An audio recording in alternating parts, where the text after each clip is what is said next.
Some enchanted evening I did see a stranger.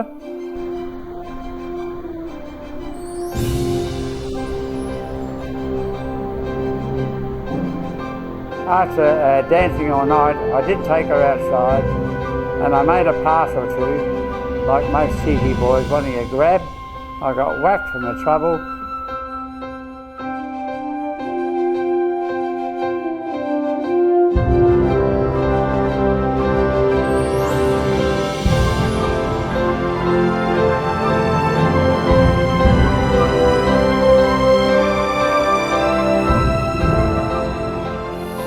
And what do you love about Nana and Gaga? I like about Nana and Gaga at their time. And what do you love about Nana and Gaga? They're They're beautiful. beautiful. Hi, I'm Chloe Dewhurst. I am so grateful that you are my great-grandparents. I am grateful that you spoil me from birthdays and Christmas and other times too. I am grateful that you make me laugh. I am very grateful that you love me. Hi, I'm Hannah Dewhurst. Thank you for your special hugs. Thank you for smiles. Thank you for the yummy chocolates. I'm Noah. And I love you. And Nana and Gaga, you're the best. I just love you both. I think you model what life should be: positivity, energy, enthusiasm for family. Your commitment and love for each other is an amazing gift and example for us all, even to the great-grandchildren. Just, thank you for having such a positive impact on my life. A lot of the attributes that I have as a person come from you because of the time we spent together when I was growing up, and all those effects that you've had on me have been super positive. So, without you there, I could have been a different person, and I just want to thank you for that. I'd never seen a couple who were so in love and openly in love and would talk about their love with each other. I love them so much.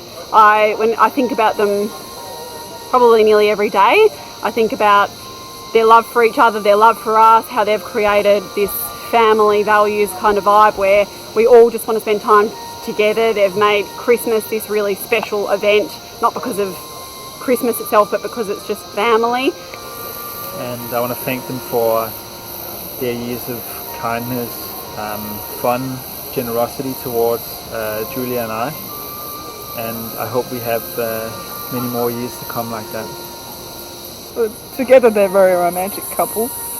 They still adore each other. When I've stayed up here before, I've gone to the bedroom some mornings to see if they're awake or not, and Dad will be holding Mum's hand, and he's done it all their life. He's held Mum's hand in bed all their married life. I know people don't get on along sometimes with their in-laws, or there's a problem with one or the other. It's never been the case. I just absolutely love them to bits, and I just feel so blessed to have had them in my life. Mum and Dad, you've always been there for all of us in the family, and I particularly know you've always been there for me. I love you. You've been critical in my life to the sort of person I've grown up to be and who I am now, even though I'm at the age of 68. And I still look forward to the relationship we have in your latter years. So thank you for everything you've done for me. The time, the love, the commitment, and we love you heaps in return.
Dad, in the meantime, was also a horse breaker.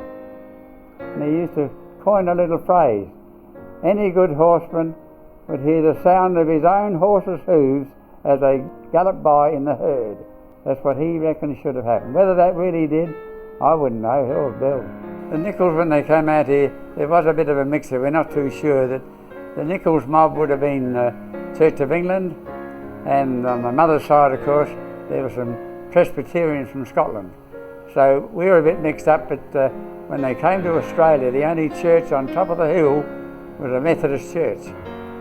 And of course I went up there a few times and stood with the family, and I was a Methodist, of course, myself as a youngster, and I found out that was the only meeting place that farmers really had. Go to church on Sundays, you wear your best dress, you wear your best handbag, and Dad wear his suit, and that was it. Otherwise you didn't see anybody, because most people didn't have transport. They travelled by horse.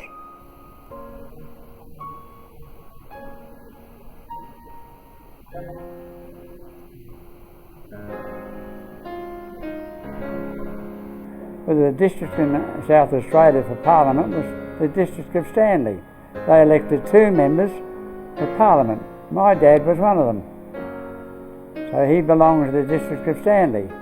Then they changed it to Young, just 1 member per electorate.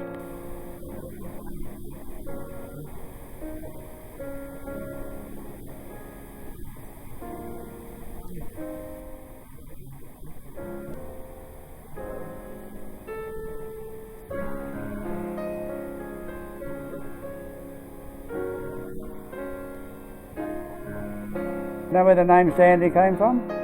Well, the district in South Australia for Parliament was the district of Stanley, so he called me Stanley. Dad taught me one mighty lesson as a kid. I had a habit of one of remember those little mile-a-metre things you stick on the wheel of your bike? Tells you how many miles you've gone? I wanted one. They were 6 shillings. And Mum had a glass full of coins in the safe. So I pinched them. And I got caught.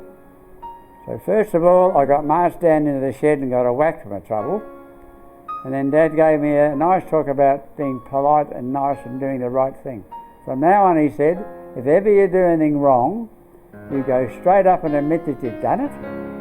And at the same time, make sure you walk tall, head up, shoulders back, and walk like you own the world. That was his first lesson to me. He never whacked me again. I never pinched again. I know he did some naughty things, but nothing like that. And I'd preached that gospel myself all my life.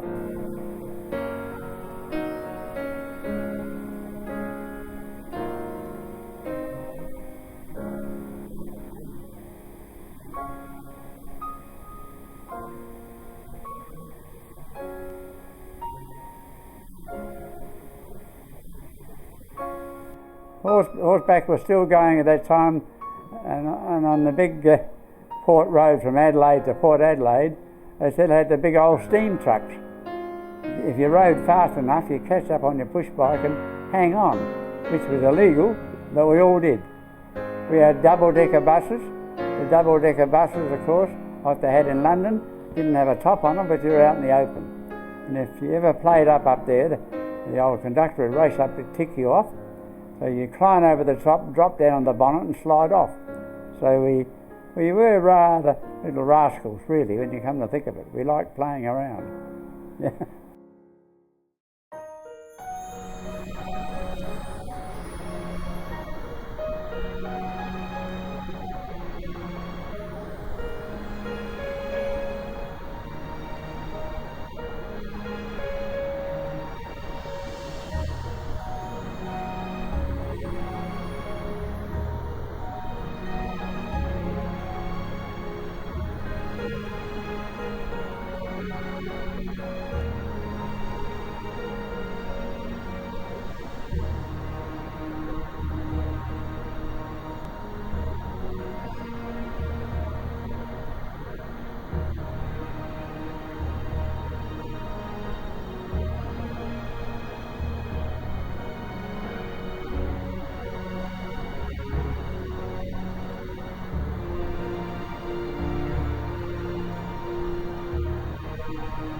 It's a real pity that I never met my mum's father, my grandfather, because unfortunately he died of leukemia in his 40s, which was an unusual disease back in that era.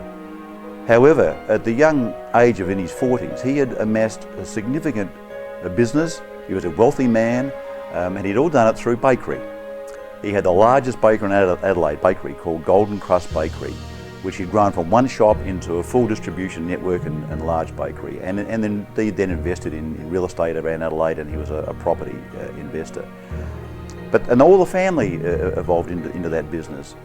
And after he died, he did leave the business in trust for the sons and the daughters and for his wife, my grandma, Vida. And it is important to note that the family decided to sell that business to George Weston's Foods, which traded as Tip Top Bakeries. And even today, that is the major bakery in Adelaide, Tip Top Bakeries, which was started off by my grandfather as Golden Crust Bakeries.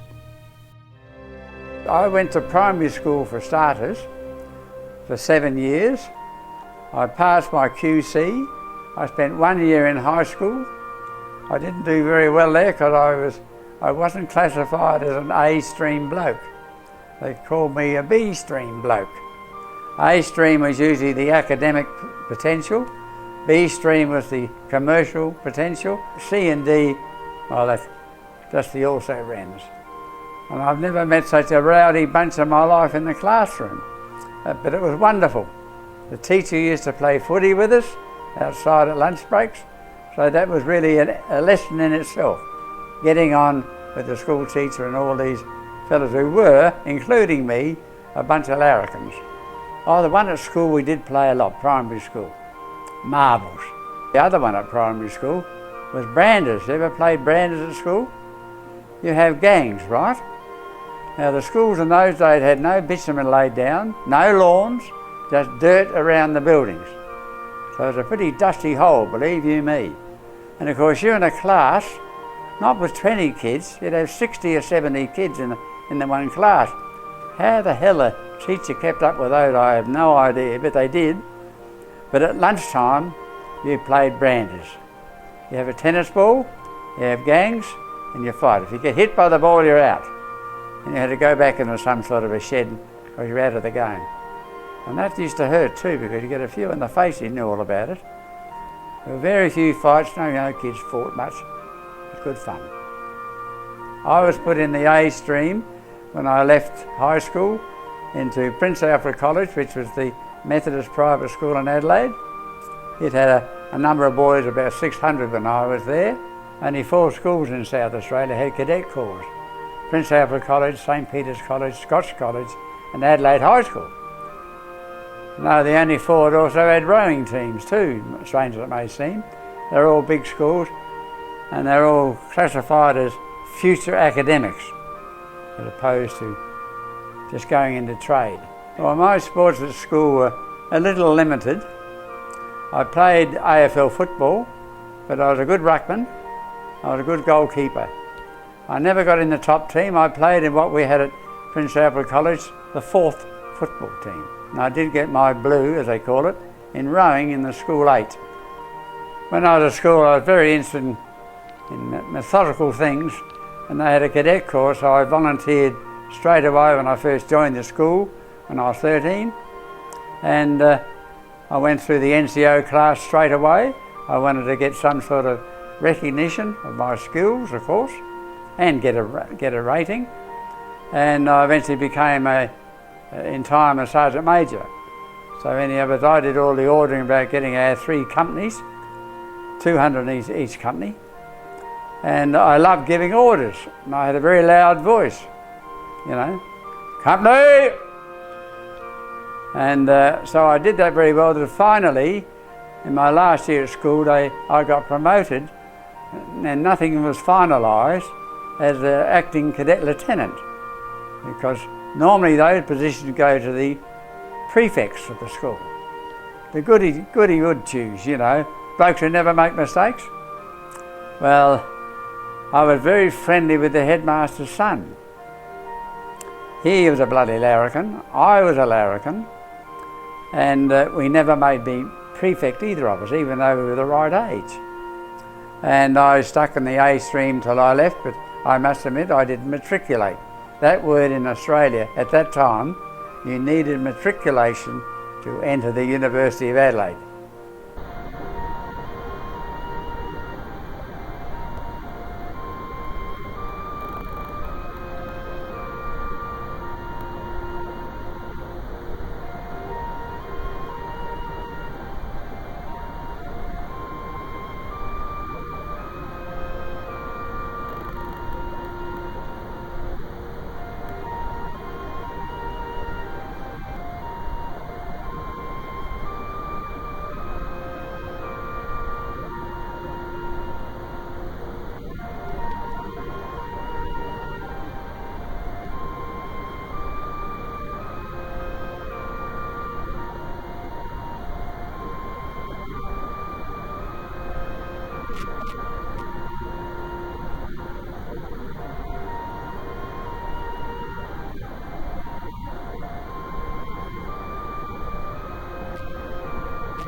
We were 16 and we agreed to go to the Junior Red Cross Ball in the Adelaide Town Hall in October 41, just turned 16. And this other bloke who I was at school with, also in the Navy with, he said he would bring this girl he's sure I would like. And it turned out to be Nancy. We met outside, walked up the steps into the town hall, and we danced all night, and we did. I danced with no other girl that night. And then of course I took her outside for a rest, and I made a pass or two, like most cheeky boys wanting a grab. I got whacked from the trouble.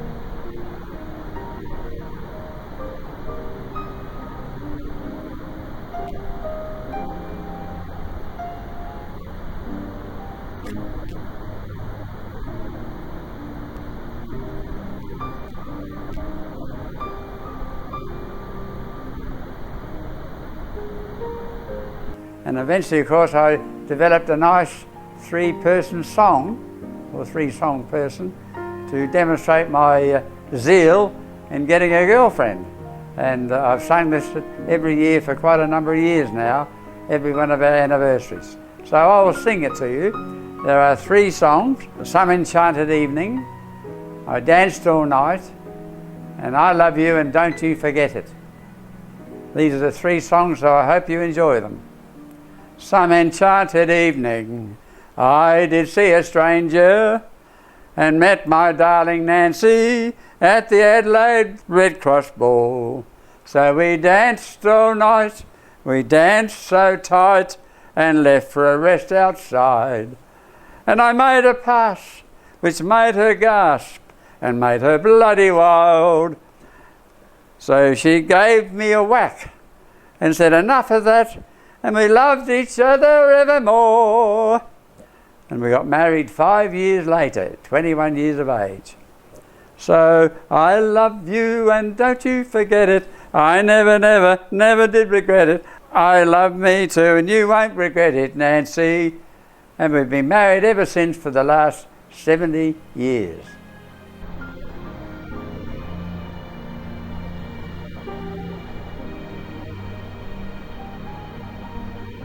But I wanted to go to the war, do my bit.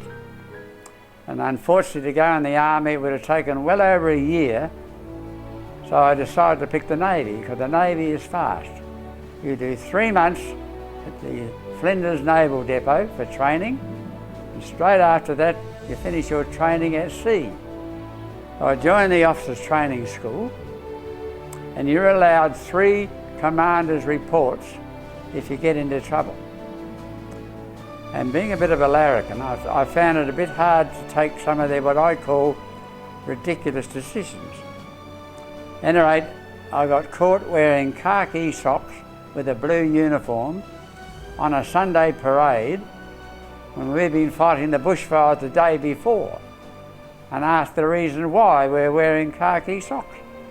And I answered him, I said, well, when I came into the Officers Training School, I was issued with 2 socks, 2 pairs of socks, 2 underpants, 2 shorts, 2 shirts, 2 caps. We fought the bushfires on Saturday. We got absolutely smelly and stinky, so I wore khaki socks. Went down like a lead balloon. Didn't make any difference. I should have washed them and dried them out that night. That was my first commander's report. The second commander's report was some lousy cow in Melbourne on a weekend leave reported me for not saluting an officer. Now I love saluting officers, because they don't want to be saluted. They've got to return your bloody salute. So I saluted every officer I did. I've even walked across the other path to make sure I saluted some of them. I enjoyed it. And the third one was a chief petty officer. They got him back from Tasmania, believe it or not, a very old bloke. And you'd have to remember that Flinders Naval Depot was built on cinders from the gasworks. And I heard this crunch, crunch, crunch. He was trying to step on clods of grass, trying to miss the grass, but he missed because it was 10 o'clock at night. So I heard this, got out of my hammock, stuck my head out, I saw who it was. Unfortunately, he saw me too. I don't know if he heard me and remembered me. I blasted him off for being a bloody snoop. Well, that went down like a lead balloon too, but it didn't get me kicked out. However, on the final day for all the blokes out of the 20 guys, 4 of us didn't make it.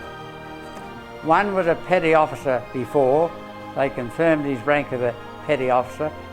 The other 3, I know their names, but he said, Nicholls, Urquhart and Scully, you're on draft 0600 tomorrow morning. And I said, pardon me, sir, would you please explain why we didn't make it? Because we all know we passed the exams. And all he said, Nicholls, Urquhart and Scully, you're on draft 0600 tomorrow morning. And that's how it was. So I left the depot, a bit pissed off with this basic attitude. So you might say that was the start of my naval career. Then I went north to Milne Bay, picked up the HMAS Shropshire, a heavy cruiser, and that's where I started on board the ship in various ranks on board ship.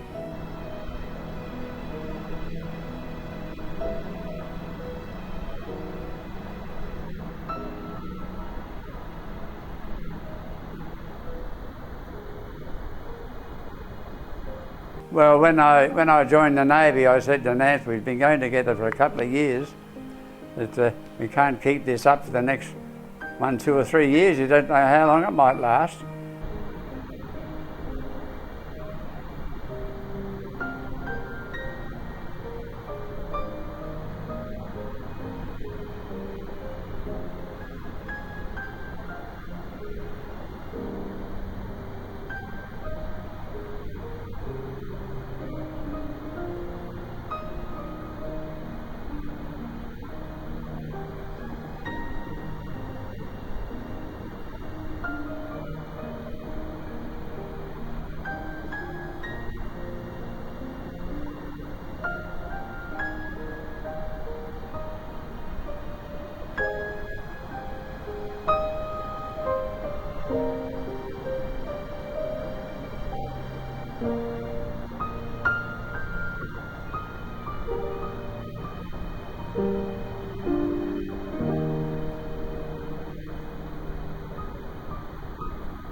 I was an ordinary seaman, able seaman, and I had 3 special jobs. I was made commander's runner, a plum job, believe you me.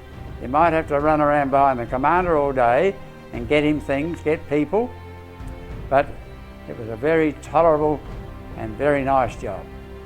Then I went back to part a ship for a month or 2. Then I got made the navigator's yeoman, where I did his chart corrections, because I'd done navigation in the officers' training school.